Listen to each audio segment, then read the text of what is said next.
امام کاظم علیہ السلام جا رہے تھے ایک مرکب پر سواری پر، اچانک جھکے اور رک کر سجدہ کیا امام نے. کہ مولا یہ اچانک روک کر آپ نے سجدہ کیوں کیا؟ کہ اس لیے کہ اللہ سبحانہ و تعالیٰ کی ایک نعمتاً دفعتاً یاد آئی.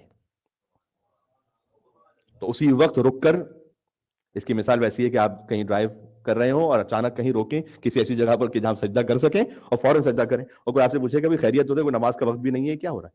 کہ وہ ایک نعمت یاد آئی مجھے. یہ بات سمجھ میں آ رہی ہے؟ عظمت امام موسیٰ کاظم علیہ السلام. اللہم صلی علی محمد و علی محمد. سبحان اللہ. پریکٹیکلی شاید مجھے کہہ لینے دیجیے کہ شاید جس طریقے سے ہماری زندگیاں گزر رہی ہیں، یہ ایکسپیکٹ نہیں کیا گیا ہم سے کہ ہم ہمیشہ یہ کام کرتے رہیں. میں اتنا آپ سے ضرور کہوں گا کہ جب کبھی آپ کو اللہ سبحانہ و تعالیٰ کی کوئی نعمت دفعتاً یاد آئے کہ وہ اللہ نے مجھ پہ کیسا احسان کیا تھا، تو ایک سبحان اللہ کہہ کے ایک درود ضرور بھیج دیا کریں اس وقت. اللہم صلی علی محمد و علی محمد.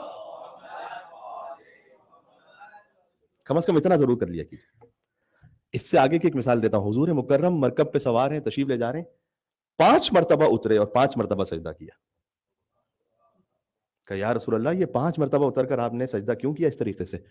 فرمایا کہ جبریل 5 مرتبہ مجھ پہ نازل ہوئے، 5 اللہ کے پیغام پہنچائے، ہر پیغام پر میں نے سجدہ کیا.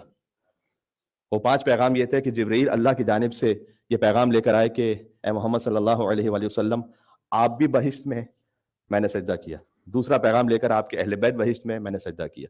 تیسرا پیغام لے کر آئے کہ ان کے محب بہشت میں ہے، میں نے سجدہ کیا. چوتھا پیغام لے کر آئے کہ ان کے دشمن جہنم میں ہے، میں نے سجدہ کیا. اور 5واں پیغام یہ لے کر آئے کہ ان کے دشمنوں کے دوست بھی جہنم میں ہے، تو میں نے سجدہ کیا.